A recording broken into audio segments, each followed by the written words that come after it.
India TV YouTube channel को subscribe करें और बेल आइकन दबाएं।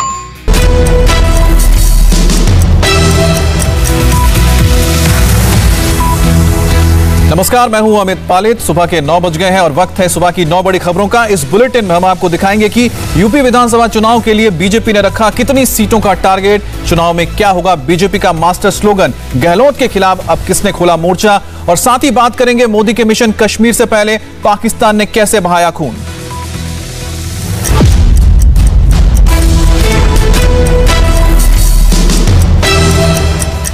कश्मीर में शांति से बौखलाए पाकिस्तान ने एक बार फिर दिखाया अपनी असली चेहरा।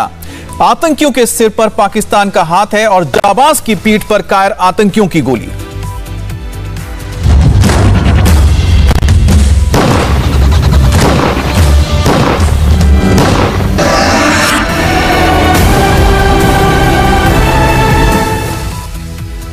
तो सवाल यही है कि कश्मीर शांत है लेकिन पाकिस्तान इतना अशांत क्यों है। पीएम मोदी के मिशन कश्मीर में अड़ंगा लगाने से बाज क्यों नहीं आता पाकिस्तान।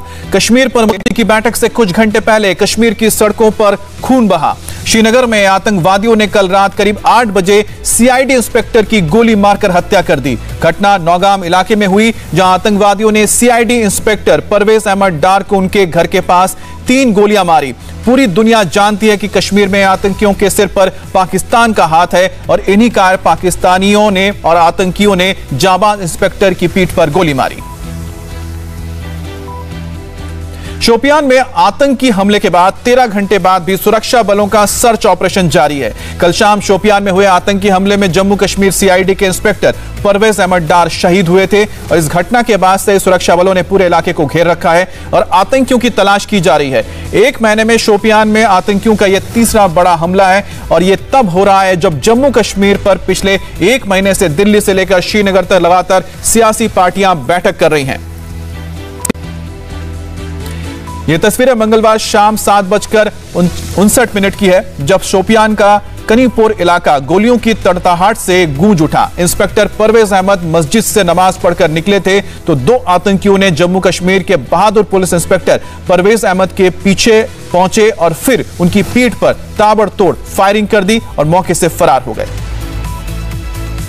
आतंकियों ने जिस जगह पर यह हमला किया वहां से हमारे संवाददाता मंजूर मीर ने एक रिपोर्ट भेजी है। आप भी देखिए कैसे दहशतगर्दों ने इंस्पेक्टर पर हमला किया।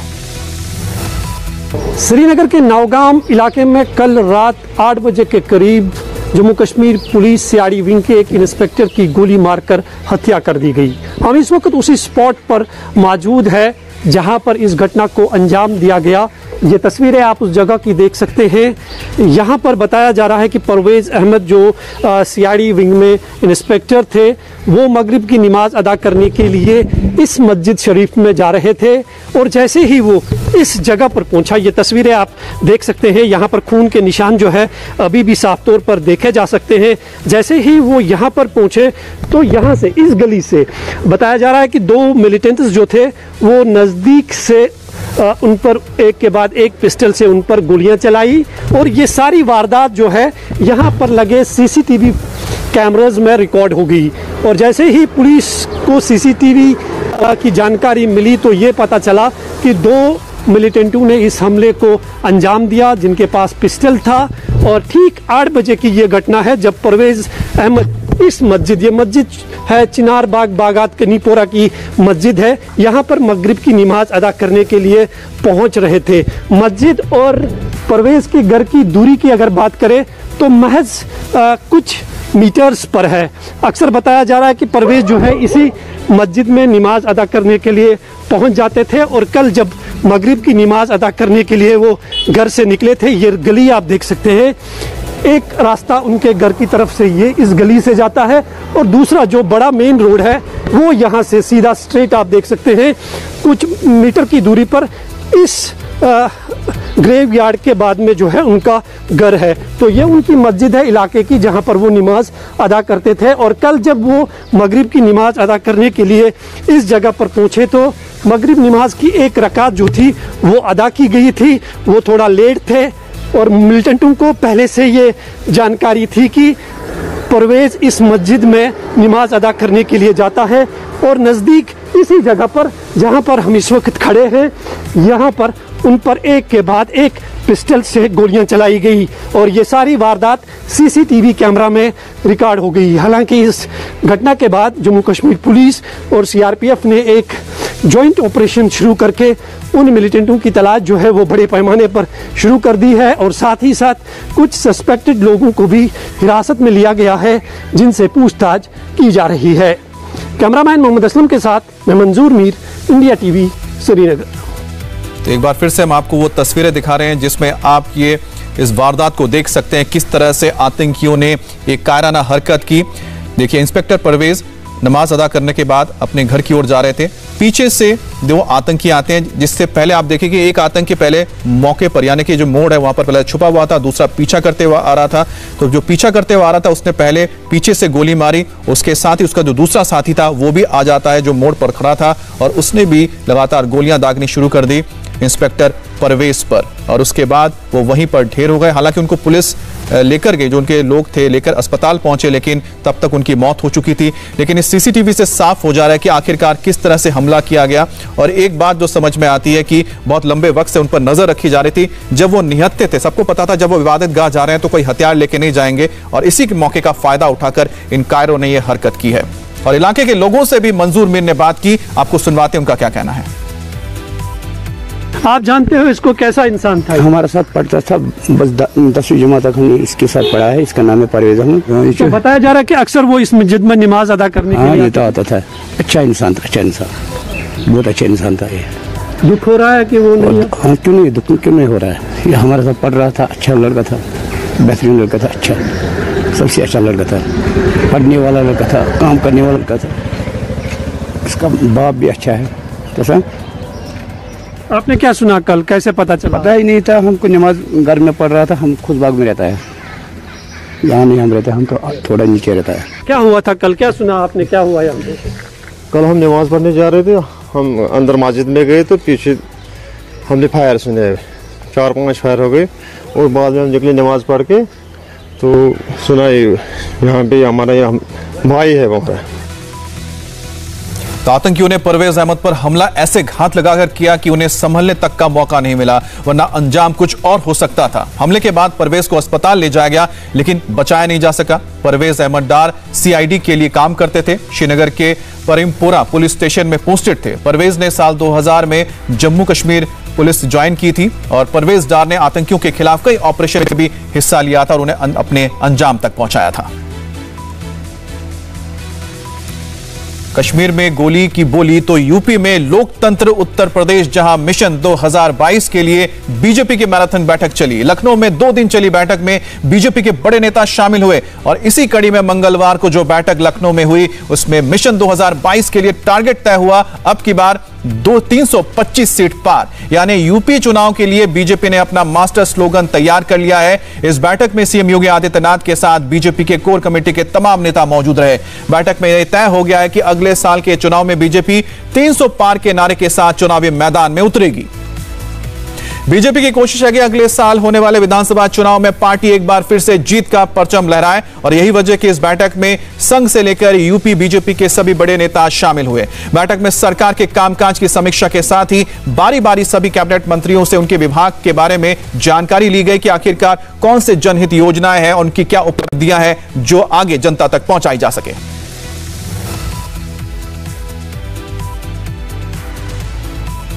यूपी बीजेपी के वरिष्ठ नेता और डिप्टी सीएम केशव प्रसाद मौर्य ने मीटिंग के बाद दावा किया कि बीजेपी एक बार फिर से 300 से ज्यादा सीटों के साथ वापसी करेगी। मीटिंग से बाहर आकर विश्वास से लबरेज दिख रहे थे मौर्य और दावा किया कि जिला पंचायत चुनाव में बीजेपी शानदार प्रदर्शन करने जा रही है। 2022 में भी 300 पार करेंगे। भाजपा की प्रचंड बहुमत के साथ फिर सरकार बनेगी। जिला पंचायत में भी ऐतिहासिक विजय होगी। 2022 में भी 300 पार करेंगे। भाजपा की प्रचंड बहुमत के साथ फिर सरकार बनेगी। जिला पंचायत में भी ऐतिहासिक विजय होगी। बीजेपी ने 2017 के चुनाव में यूपी में 300 का आंकड़ा पार किया था। 5 साल बाद अब बीजेपी के दावे और ज्यादा सीटों के हो गए हैं। भारतीय जनता पार्टी की पुनः सरकार 350 से भी ज्यादा बहुमत से बनानी है। इसके लिए विचार मंथन कार्यक्रम, आगामी तैयारियों की समीक्षा के लिए यहाँ हम सब लोग इकट्ठा हुए। बैठक यानी क्षेत्रीय अध्यक्ष, क्षेत्रीय प्रभारी, केंद्र के राष्ट्रीय पदाधिकारी और महामंत्रियों की बैठक थी। 4 घंटे बैठक चली। संगठन की बूथ तक की रचना की गठन की चर्चा हुई, मन की बात हुई, वृक्षारोपण की बात हुई, सेवा के क्षेत्र में जो चल रहे हैं, अपने वैक्सीनेशन अधिक से अधिक उसका प्रचार प्रसार नीचे हो। और इस खबर पर हमारे साथ रुचि कुमार जुड़ गए हैं। रुचि, एक तरफ कोरोना की मार जिसको लेकर लगातार जो विपक्ष है बीजेपी पर आरोप मढ़ रही है, और दूसरी तरफ हम देख रहे हैं कि पश्चिमी उत्तर प्रदेश में किसान आंदोलन को लेकर कहीं ना कहीं एक रुख तैयार हो रहा है बीजेपी के खिलाफ। लेकिन इस सब के बीच भी 325 का अगर टारगेट रख रहे हैं, इसका मतलब यह है कि कहीं ना कहीं ग्राउंड वर्क हुआ है। क्या ग्राउंड वर्क मिला है कि इतना कॉन्फिडेंस नजर आया? देखिए, ऐसा है, कोरोना की जहां तक बात है तो पूरी कोशिश यही है कि कोरोना से जो लोग परेशान हुए, जिनके परिवार में कोई गया इस दुनिया से, उसके घर में बीजेपी के नेता, कार्यकर्ता, विधायक, मंत्री जाएंगे और उनकी पूरी मदद करेंगे। तो कोरोना के जरिए घर घर, गांव-गांव जाने की योजना बीजेपी ने बनाई है। साथ में जो बड़ा वैक्सीनेशन अभियान चलाया जा रहा है उसकी पब्लिसिटी करेंगे कि सरकार मुफ्त में इतनी वैक्सीन दे रही है और दुनिया का ये सबसे बड़ा मुफ्त में चलाया जाने वाला वैक्सीनेशन कैंपेन है, और वहां लोगों को वैक्सीन लगाने के लिए उनकी मदद करेगी। तो एक तरह से आप कह सकते हैं कि इसके जरिए पार्टी जनता से संपर्क करेगी।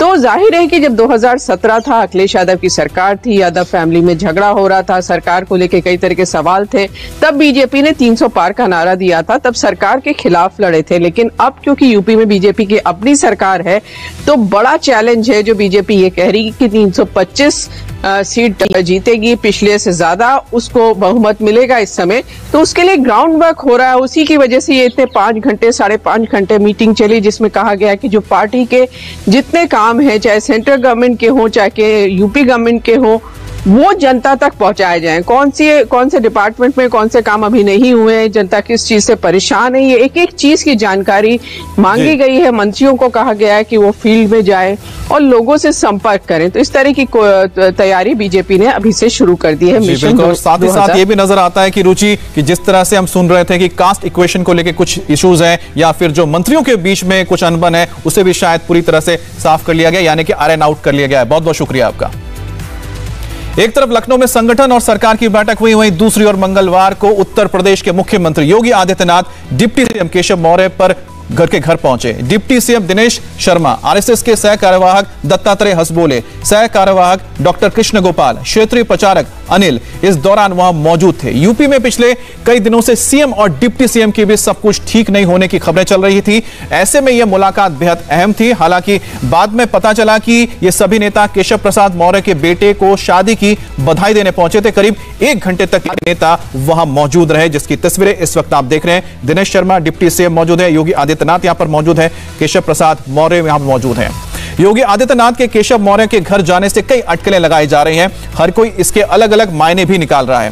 दरअसल योगी सरकार बनने के बाद पहली बार केशव प्रसाद मौर्य के घर पहुंचे योगी आदित्यनाथ। कालिदास मार्ग पर इनका घर है और योगी और केशव मौर्य का घर आसपास ही है। दोनों नेताओं के बीच कई महीनों से मतभेद की बातें सामने आ रही थी और कई बार दोनों के बीच विवाद खुलकर भी सामने आए। योगी के अलावा डिप्टी सीएम दिनेश शर्मा केशव प्रसाद मौर्य के घर पहुंचे।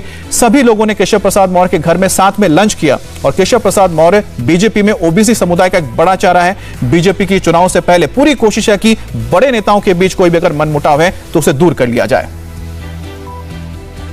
9 बजे की दूसरी बड़ी खबर भी यूपी से है। यूपी की योगी सरकार ने अवैध रूप से धर्म परिवर्तन कराने वालों पर शिकंजा कसने की तैयारी कर ली है। अब ऐसा करने वालों की संपत्ति कुर्क करती जाएगी। और इस बीच धर्म परिवर्तन कराने के मामले में गिरफ्तार किए गए मोहम्मद उमर गौतम और काजी जहांगीर आलम को कोर्ट ने 7 दिनों की एटीएस रिमांड पर भेज दिया है। आरोपियों की रिमांड मांगते हुए एटीएस की तरफ से कोर्ट को बताया गया कि इन लोगों से अभी इनके साथियों के बारे में पूछताछ की जानी है। यह जानना है कि इन्होंने अब तक कितने लोगों का धर्म परिवर्तन कराया। यही नहीं, इन्हें जो अवैध फंडिंग होती थी वो विदेशों से कहां से पैसा आता था उसके बारे में जांच करनी है। इनके पर्सनल और ऑर्गेनाइजेशन के बैंक अकाउंट की पड़ताल करनी होगी। इन सब दलीलों को सुनने के बाद कोर्ट ने उमर गौतम और काजी जहांगीर आलम को 7 दिन की एटीएस रिमांड पर भेज दिया है। और इस बीच धर्म परिवर्तन में नए खुलासे हुए इस मामले में गाजियाबाद के डासना में रहने वाले डॉक्टर सलीमुद्दीन पर विपुल विजयवर्गीय के नाम के शख्स का धर्म परिवर्तन कराने का आरोप लगा है। और आरोप है कि डॉक्टर सलीमुद्दीन अपने यूनानी क्लिनिक और एजुकेशनल इंस्टीट्यूट में अवैध रूप से धर्म परिवर्तन कराते थे। और बात करेंगे संवाददाता विशाल प्रताप सिंह से। विशाल, बहुत सारे खुलासे हो रहे हैं, एटीएस और क्या क्या सारी चीजें जो खंगालने जा रही है, उनके पास कौन से ऐसे टिप्स भी हैं? देखिए अमित, इस पूरे मामले की जो जांच है वो anti terrorist squad Uttar Pradesh का जो है वो लगातार कर रहा है। उमर गौतम और जहांगीर को पुलिस ने कल ही अपनी रिमांड पे ले लिया है कोर्ट से। और पुलिस के पास इस बात के पुख्ता सबूत हैं कि जिन 1000 लोगों को धर्म परिवर्तन कराया गया है, उनके जरिए उनसे पूछताछ के बाद, उनसे इंट्रोगेशन के बाद निश्चित तौर पर काफ़ी सारे इन्वेस्टिगेशन को लिए जो तथ्य हैं वो सामने आए हैं। और इस पूरे मामले में पुलिस के पास जो जानकारी है वो ये भी है कि यूएई के अलावा कतर, कुवैत और तमाम ऐसी गल्फ कंट्रीज हैं जहां से ऑर्गेनाइजेशन को बाकायदा मोटा चंदा दिया जा रहा था, जिसमें पाकिस्तानी की खुफिया एजेंसी आईएसआई का भी नाम शामिल आया है। तो अपने आप में समझा सकता है कि जो इंट्रोगेशन का जो लेवल है, जो इन्वेस्टिगेशन का लेवल है, वो बहुत ज़्यादा व्यापक है, कई सारे कंट्रीज में फैला हुआ है। लेकिन पुलिस और एटीएस के पास इस बात की पुख्ता जानकारी है कि धर्म परिवर्तन के नाम पर कई सारी एजेंसीज, कई सारी विदेशी एजेंसीज, कई सारे विदेशी मुल्क इस पूरे मामले में न सिर्फ फंडिंग कर रहे थे, बल्कि किस तरीके से बरगलाया जाए, किस तरीके से जो छात्र वहां पहुंचे हुए हैं उनको गलत वीडियोस दिखाए जाएं, प्रोपेगेंडा वीडियोस दिखाए जाएं। तो निश्चित तौर पर एक बड़ी कामयाबी एटीएस को जरूर मिली है। साथ ही साथ उस रूट का भी पता किया जाए कि आखिरकार कैसे विदेशों से पैसा इन सब कामों के लिए आया करता था। बहुत बहुत शुक्रिया आपका विशाल। और इंडिया टीवी उस जगह पहुंचा जहां से धर्मांतरण की साजिश का पूरा खेल चल रहा था। देखिए हमारे संवाददाता अतुल भाटिया की सेंटर उस जगह पहुंचे जहां से काम चलता था। हम इस समय जामिया नगर में मौजूद हैं और ठीक मेरे सामने आप देख सकते हैं कि ये इस्लामिक दावा सेंटर है, आईडीसी, जहां से जो है वो एटीएस यूपी ने रेड की थी। और आप देख सकते हैं ये जो फ्लोर है ये बंद है। बताया जाता है कि जब यूपी एटीएस की टीम यहां पर पहुंची थी उसके बाद से यहां पर कोई नहीं है। और हमने कई बार इसे नॉक भी किया है लेकिन कोई भी यहां पर अंदर मौजूद नहीं है। लेकिन गेट एक खुला हुआ है, जाली का गेट मैं आपको दिखाना चाहूंगा। जाली का गेट जो है बंद है लेकिन अंदर से जो लकड़ी का गेट है वो खुला हुआ है। लेकिन हमने कई बार इस गेट को नॉक किया लेकिन यहां पर कोई भी अंदर मौजूद नहीं है। और जिस तरीके से यूपी एटीएस ने इस बात का दावा किया है कि इसी दफ्तर से, यानी कि जो इस्लामिक दावा सेंटर है, आईडीसी है, यहीं पर ही उमर गौतम और जहांगीर जो है वो बैठते थे। धर्म परिवर्तन के लगभग 1000 मामले सामने आए हैं। इसके अलावा दिल्ली पुलिस को इस बात की जानकारी मिली है तो दिल्ली पुलिस की टीम भी यहां पर पहुंची थी। और इसके अलावा सबसे अहम बात जो है कि आईडीसी के जो अकाउंट थे उनमें काफी फंडिंग विदेशों से भी आती थी। पुलिस को शक इस बात का है कि आईएसआई भी जो है इस पूरे जो नेटवर्क है, जो पूरा रैकेट है, इसके अंदर इन्वॉल्व है। और अगली बड़ी खबर राजस्थान से है जहां पर सियासी घमासान मचा है। राजस्थान कांग्रेस में अंदरूनी कलह के बीच बीएसपी से कांग्रेस में शामिल हुए 6 विधायकों और 13 निर्दलीय विधायकों ने अलग मोर्चा खोल दिया है। ये विधायक आज बैठक कर रहे हैं और इस बैठक में ये विधायक अपने राजनीतिक भविष्य के साथ साथ गहलोत सरकार के खिलाफ आगे की रणनीति पर विचार करने जा रहे हैं। इन सभी विधायकों की डिमांड है कि सीएम अशोक गहलोत ने उन्हें मंत्री बनाने का वादा किया था और उसे जल्द पूरा किया जाए। इसे लेकर 19 विधायकों का यह गुट पिछले एक हफ्ते से अपनी आवाज बुलंद भी कर रहा है। बात करेंगे संवाददाता मनीष भट्टाचार्य से। मनीष, आखिरकार जो ये गुट है इनका क्या होने जा रहा है? क्या ये कुछ बड़ा कदम उठाएंगे? क्योंकि 2 महीने के लिए तो गहलोत किसी से मिल भी नहीं रहे हैं। देखिए, ये वो निर्दलीय विधायक हैं जिनके बूते सरकार बची है, यानी मुख्यमंत्री अशोक गहलोत ने अपनी सरकार इन निर्दलीय विधायकों को और बसपा से जो शामिल हुए कांग्रेस में उन विधायकों के बूते बचाई है। अब ये विधायक सभी एक साथ 2 बजे के बाद अशोका होटल में मीटिंग करेंगे। सबसे बड़ी वजह यह है कि कुछ दिन पहले अजय माकन ने ये कह दिया था कि सचिन पायलट की प्रियंका गांधी से बातचीत हुई है और सचिन पायलट की जो मांगे हैं उस पर कहीं ना कहीं आलाकमान विचार कर रही। तो उस वक्त इन तमाम विधायकों को ऐसा लगा कि सत्ता में भागीदारी करने का मौका कहीं ना कहीं उनके हाथ से निकल बदल सकता है। यानी वो निर्दलीय विधायक जिनके बूते सरकार बची, वो लंबे समय से इंतजार कर रहे हैं कि उनको सत्ता में भागीदारी मिले, और ऐसे वक्त पर जब पायलट गुट मजबूत होता दिखाई दे रहा है तो इन निर्दलीय विधायकों ने एकजुट मीटिंग करने की ठानी है और ये तमाम विधायक एक साथ बैठेंगे और अशोक गहलोत के समर्थन में कहीं ना कहीं आलाकमान को मैसेज दिखाने की कोशिश करेंगे कि ये वो निर्दलीय विधायक है जिनके बूते सरकार बची है, अगर आप इनको इग्नोर करते हैं तो दोबारा से कहीं ना कहीं सरकार खतरे में पड़ जाएगी। कुल मिलाकर ये अशोक गहलोत अपनी पूरी एक माइंड क्लियर कर रहे हैं और आलाकमान को दिखाने की कोशिश कर रहे हैं कि इन निर्दलीय विधायकों को इग्नोर नहीं कर सकते हैं, और यही वजह है कि गुटबाजी बहुत ज्यादा हो रही है। जी, अब राजस्थान फोन टैपिंग से जुड़ी बड़ी खबर ब्रेक के बाद। राजस्थान फोन टैपिंग मामले में इस वक्त की बड़ी खबर, दिल्ली पुलिस की क्राइम ब्रांच ने चीफ व्हिप महेश जोशी को पूछताछ के लिए बुलाया है। यह पूछताछ कल यानी 24 जून को 11 बजे होगी और केंद्रीय मंत्री गजेंद्र सिंह शेखावत की एफआईआर पर जोशी से पूछताछ की जाएगी। अभी रुकेंगे एक ब्रेक के लिए, ब्रेक के बाद कुछ और खबरें। नमस्ते, मैं हूं मीनाक्षी जोशी। वीडियो और खबरों से अपडेट रहने के लिए India TV YouTube channel subscribe करें, बेल आइकन दबाना ना भूलें। जुड़े रहें इंडिया टीवी के साथ।